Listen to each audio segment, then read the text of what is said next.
ఇరు తెలుగు రాష్ట్రాలను చలి వణికించేస్తుంది. కొద్ది రోజుల క్రితం వరకు మిచంగు వర్షాలతో తీవ్ర నష్టాలను మిగిల్చిపోతే ఇప్పుడు చలి తీవ్రత పెరిగి ఏపీ తెలంగాణ వాసులకు మరో భయాన్ని కలిగిస్తుంది. ఈ క్రమంలోనే చలి తీవ్రత మరికొన్ని రోజుల పాటు ఉండబోతుందని వివరించారు.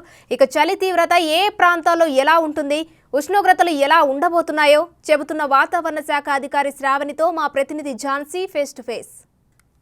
రెండు తెలుగు రాష్ట్రాల్లో చలి పంజా విసురుతోంది. మనం గత 2 వారాలుగా చూసుకున్నట్లయితే ఉష్ణోగ్రతలు పడిపోవడం, చలి తీవ్రత పెరగడం లాంటివి గమనిస్తాం. మరి ఇంకెన్నాళ్ళు చలి తీవ్రత ఉంటుంది, ఎలాంటి ప్రాంతాలలో ఇంకా ఉష్ణోగ్రతలు పడిపోయే అవకాశాలు ఉన్నాయి, ఇలాంటి విషయాలన్నీ వాతావరణ శాఖ అధికారులు శ్రావణి మనతో ఉన్నారు. మనం అడిగి తెలుసుకుందాం. Hi ma'am. సో మనం అబ్జర్వ్ చేసుకున్నట్లయితే హైదరాబాద్లో చలి తీవ్రత బాగా పెరుగుతోంది. సో గాలులు కూడా అలాగే తీవ్రంగా వీస్తున్నాయి. సో ఎక్కడెక్కడ ఇలాంటి ప్రభావాలు ఉండే అవకాశం ఉంది? మనకి గత 3 రోజులుగా మనకి దాదాపుగా తెలంగాణ రాష్ట్రం మీదుగా చలి వాతావరణం అనేది ఏర్పడిందని చెప్పుకోవచ్చు. మనకి కింది స్థాయిలోని ఈశాన్య దిశ నుంచి ఉత్తర దిశ నుంచి గాలులు బలంగా వీస్తున్నాయి. దీంతో పాటుగా మనకి దక్షిణ తెలంగాణ జిల్లాలో ఆగ్నేయ దిశగా గాలులు వీస్తూ ఉన్నాయి. ఈ గాలులు కూడా మనకి తేమతో కూడిన గాలులు కావడం వల్ల పూర్తిగా మనకి తెలంగాణ ఉత్తర తెలంగాణ మరియు మధ్య తెలంగాణ జిల్లాల్లోని చాలా వరకు రాత్రిపూట ఉష్ణోగ్రతలపై ప్రభావం చూపిస్తూ ఉంది. అంతేకాకుండా పగటిపూట కూడా కొద్దిగా మేఘావృతమైన వాతావరణం కలిగి ఉండడం వల్ల పగటిపూట ఉష్ణోగ్రతల్లో కూడా చాలా వరకు 1 నుంచి 2 డిగ్రీల వరకు కూడా పడవడం అయితే జరుగుతుంది. గత 24 గంటల ముందు చెప్పిన విధంగానే మనకి ఈరోజు రేపు కూడా మనకి ఇదే విధంగా కొద్దిగా ఉష్ణోగ్రతల్లో కూడా సాధారణ మార్పులు ఉండి కనిపించే అవకాశం అయితే కనిపిస్తూ ఉంది. సాధారణ ఉష్ణోగ్రతంగా ఉదయం పగటిపూట ఉష్ణోగ్రతలు దాదాపుగా మనకి 27 డిగ్రీల నుంచి 30 డిగ్రీల మధ్య నమోదయ్యే అవకాశం కనిపిస్తూ ఉంది. అలాగే రాత్రిపూట ఉష్ణోగ్రతలు దాదాపుగా 11 నుంచి 15 డిగ్రీలు సగటున నమోదయ్యే అవకాశం అయితే కనిపిస్తుంది. సో మనం రీసెంట్గా మిచంగ్ తుఫాన్ని ఎదుర్కొన్నాము. దానివల్ల ఇలాంటి ఉష్ణోగ్రతల్లో డిఫరెన్సెస్ వస్తున్నాయంటారా? మనకి ఉష్ణోగ్రతలు పడవడానికి ప్రభావం తుఫాన్ల మీద పెద్దగా ఉండదు. మనకి ఉత్తర దేశం నుంచి అంటే ఉత్తరాది నుంచి వీచే శీతల గాలుల వల్ల మనకి దాదాపుగా ఉత్తర దేశం నుంచి వీచే గాలుల వల్ల అక్కడ నుంచి తేమలేని పొడి గాలులు వస్తూ ఉంటాయి. దాని యొక్క ప్రభావం వల్ల మనకి పూర్తిగా ఉష్ణోగ్రతలు అనేవి చాలా వరకు తగ్గుతూ ఉంటాయి. అంతేకాకుండా మనకి పగటిపూట ఉష్ణోగ్రతలు కూడా సాధారణ ఉష్ణోగ్రతలే నమోదవుతూ కొద్దిగా కొన్ని చోట్ల అంటే 1-2 చోట్ల మనకి సాధారణ ఉష్ణోగ్రతల కంటే మనకి 1 డిగ్రీ తక్కువగా నమోదవడం జరుగుతుంది. ఇదే విధమైన వాతావరణం మనకి రాత్రిపూట ఉష్ణోగ్రతల మీద కూడా ప్రభావం చూపించడం వల్ల సాధారణ ఉష్ణోగ్రతల కంటే 1 నుంచి 2 డిగ్రీలు తక్కువ ఉష్ణోగ్రత నమోదవడం అయితే జరుగుతుందన్నమాట. సో మనం ఓవరాల్గా చూసుకున్నట్లయితే ఓన్లీ హైదరాబాద్లోనే కాకుండా ఎలాంటి ప్లేసెస్లో ఎక్కువ ఉష్ణోగ్రతలు పడిపోయే అవకాశం ఉంది? మనకి ఉత్తర తెలంగాణ జిల్లాలో ఆదిలాబాద్, కొమరంభీం, ఆసిఫాబాద్, నిర్మల్ పరిసర ప్రాంతాల్లో దాదాపుగా మనకి 12 నుంచి 13 డిగ్రీల మధ్య ఉష్ణోగ్రత నమోదయ్యే అవకాశం కనిపిస్తుంది. అలాగే మధ్య తెలంగాణ జిల్లాలో హైదరాబాద్ శివారు పరిసర ప్రాంతాల్లో చూసుకున్నట్లయితే మనకి 11 నుంచి దాదాపుగా 14 డిగ్రీల మధ్యలో ఉష్ణోగ్రత నమోదయ్యే అవకాశం ఉంది ఈ 3 రోజులు కూడా.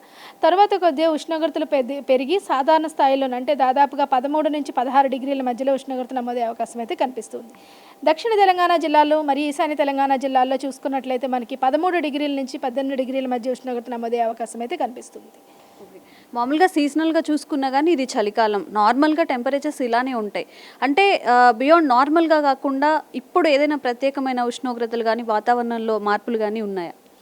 ప్రస్తుతానికి మనకి కొద్దిగా చలిగాలులు వేస్తూ ఉన్నాయి. మనకి ఉత్తర తెలంగాణ జిల్లాలోని 1 డిగ్రీ తక్కువగా అంటే 24 గంటల 12 డిగ్రీల ఉష్ణోగ్రత నమోదవడం జరిగింది. అలాగే మనకి హైదరాబాద్ శివారు ప్రాంతాల్లో చూసుకున్నట్లయితే దాదాపుగా 11 డిగ్రీల ఉష్ణోగ్రత నమోదవడం అయితే జరిగింది. అంటే ఇవి సాధారణ ఉష్ణోగ్రతతో పోల్చుకున్నట్టయితే 2 డిగ్రీల మనకి తక్కువగానే కనిపిస్తూ ఉన్నాయి.